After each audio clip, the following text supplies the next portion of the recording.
Hi friends, it's Danielle. I'm here today to do my first tutorial.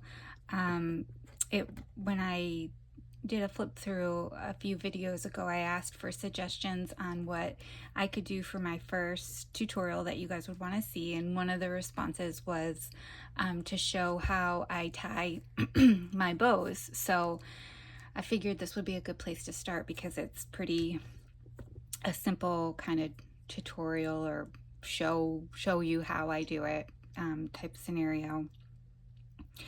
At first I thought it was kind of a weird thing to show, but then I remembered when I first started making these, I very vividly remember trying to figure out how to make the bows look better. So in actuality, it makes complete sense, and I hope that at least one of you watching will get something out of this.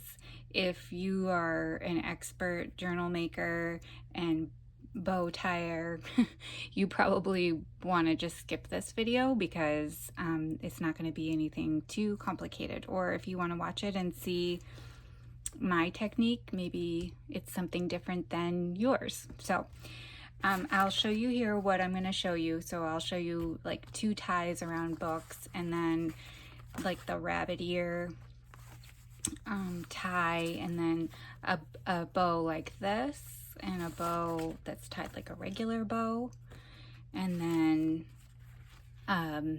this one is the same way as this, but I have it like this so I can remind myself to show you what little differences you can make to change the appearance of the bow. So let's get started. So the first thing we'll do is start with the covers. So if you look, this is the cover that will be coming to my shop soon, and then also this one, but I haven't started working on it yet. But anyway, if you look, this bow is kind of like a big, kind of fluffy, I kind of think of it as kind of like a preppy hair bow look to it, and this one doesn't. So I left the ties long so that I can reuse this fabric. But so basically the difference between these two appearances is the width of the fabric that I cut. So if you want your, these triangle shaped bow versus this bow, is you're going to cut your fabric a different width. So I'll untie this and show you.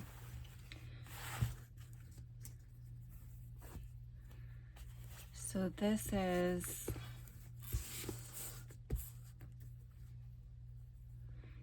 the difference in the width. So of course you could go bigger or smaller or somewhere in the middle, but these are the 2 examples I wanted to show you.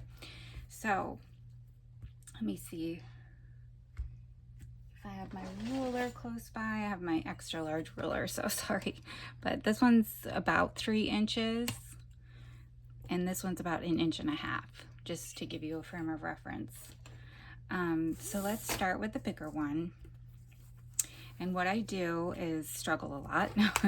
I don't struggle. I have to fiddle with it a lot, and I don't know if that's how everybody does, or if there's an easier way. I haven't actually looked for a tutorial on YouTube for an easier way because I just figured it out on my own by trial and error.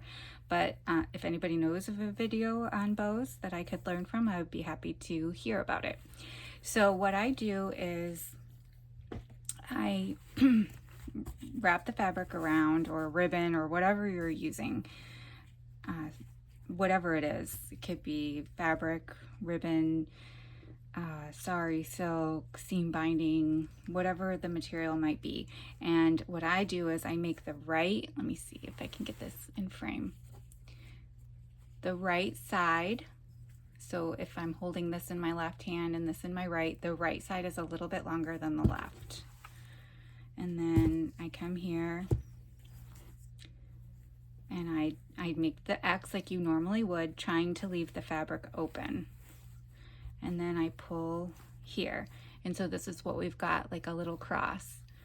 And then, kind of keeping in mind how you're holding the fabric, I make my little bow just like you normally would, kind of trying to keep the fabric as open as possible, but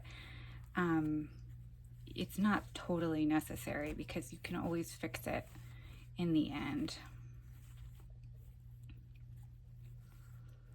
And never expect your ties to end up, or your tails to end up the same length, because mine never do, at least.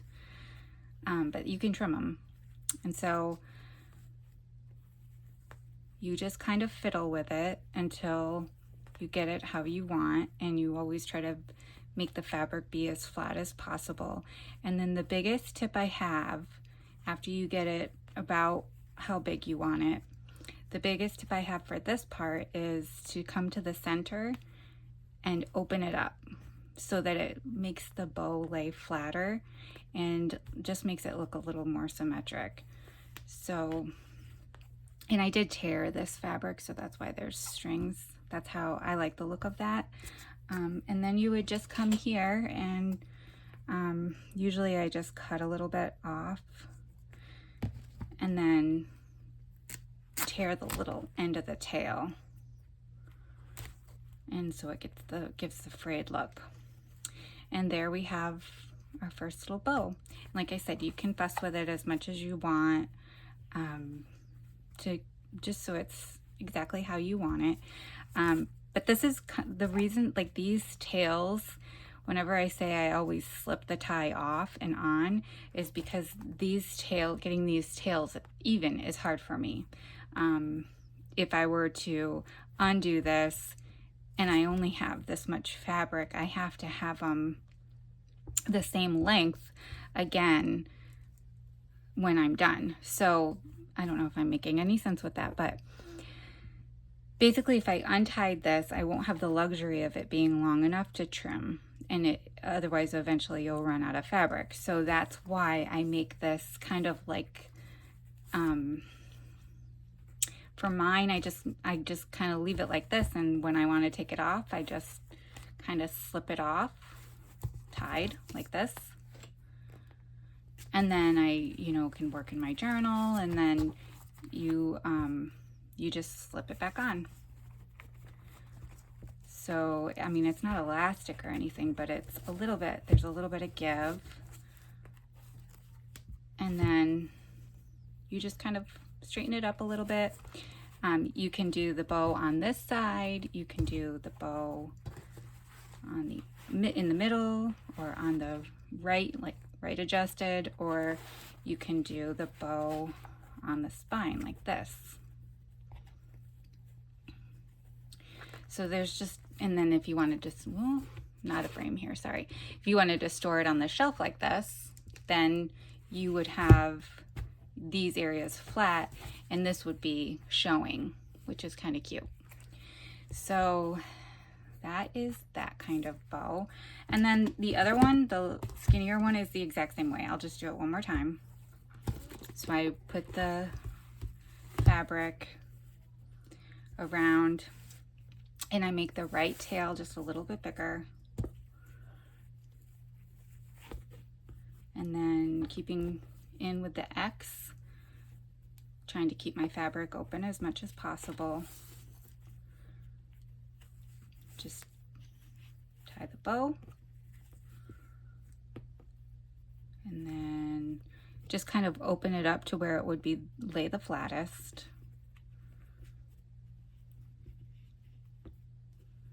Open the middle up.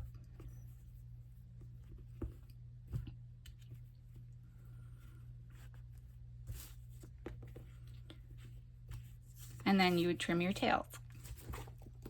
So that's that one. So that's really, I think, pretty much covers the tying around journals.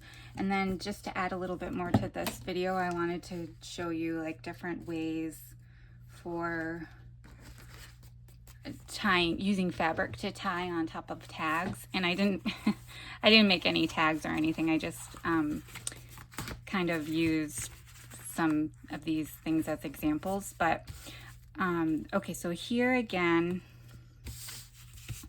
this is an example of the width of the fabric. So this is with a wider fabric. You get kind of more of a bow tie look.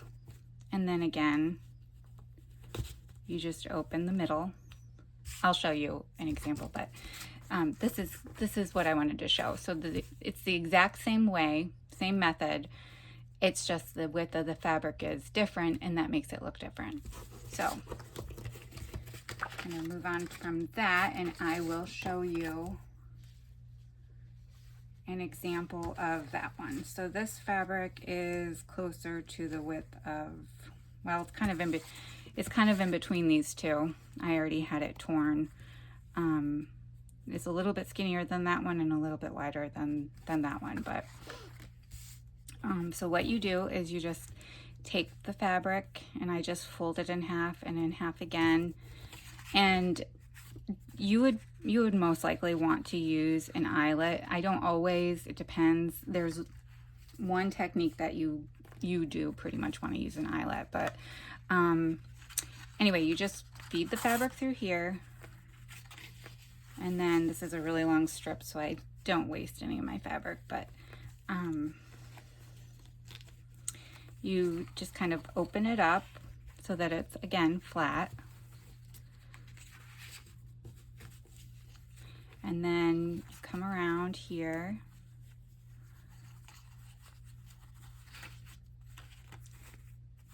and you just tie a knot.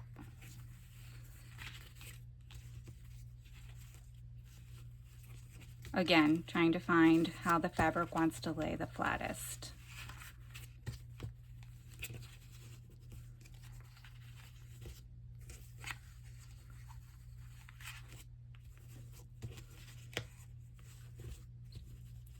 And then you open the center, fiddle with it a little bit more, and then you trim your tails. So you could either do what I did the first time. Here, I'll show on this one end. You can cut a little slit and tear it if you want it to look like, have that frayed, torn look. This is really fun, especially for like farm journals, to have it look super frayed. Or I'll show you the other way. You can just cut it straight across like that. And then you have your bow with all your little strings that you, once you clean them up, they don't tend to continue once you get them how you kind of want them. But so there's that way. So we covered these. This is probably my favorite. I love the big bows, but everybody has a different opinion, like a different like or dislike that they have. Okay, so the next one would be this one. And this is kind of like a traditional bow. And what I wanted to show you with this one is, let me see. I don't think I'm gonna have to use this end of it to show you, but okay, so first of all, if you think of a bow and you come in here, you would think, okay, I can just feed this through here. I'll do this really quick because this is not the way that I do it, but I'm showing you the way that intuitively you would think you would do this. So you would do the tie, the knot, and then come in here and do a bow. I mean, this is really sloppy, but I'm trying to give you the idea.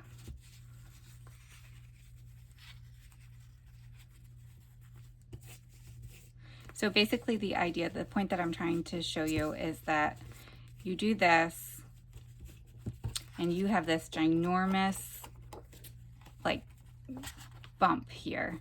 It makes it super thick. I don't know if you can see what I'm talking about, but it makes it super thick. And so that's not great for journals. That would, like, all of these options add bulk, but this is a lot of bulk. So what you want to do instead is you want to, let's just pretend like, there. Let's just pretend like this is a tag. So you'd want to come in, and I can't find my like regular sized punch, but this will do the job. And you punch a hole, and then you punch another hole. And so now you have 2 holes. And so now what you would do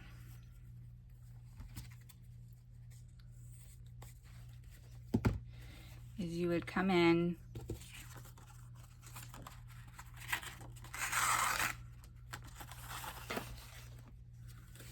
one for each side. So this will be a really long bow at first, but so that you have both ends coming through, looking at you, the hole. So then you can, or the holes, you can open this up so that when you pull it, it's more flat. And then you have this situation. So you have them, both of them looking at you, and then you kind of just do your normal bow at that point. And you just try to see like which way the fabric is wanting to pull and which way it will lay the flattest as you're doing this. And then again, tie your bow. And it looks messy and you get frustrated, but you just don't stop. You just keep fiddling with it until it's exactly how you like it. So again, I open the center, kind of turn these around and see which way it's gonna lay.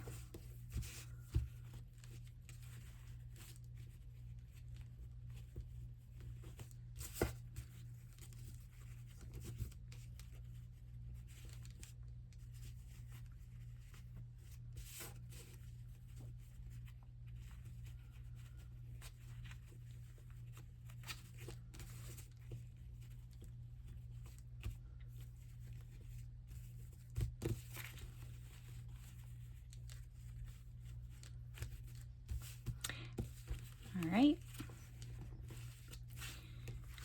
And then you come in here, oops, and you just, for these, I usually trim them at an angle, but you don't have to. That's a little short, but that's okay, we'll fix it. So since I cut them a little short, I'm gonna make my bow a little bit smaller so that my tails aren't super short like that.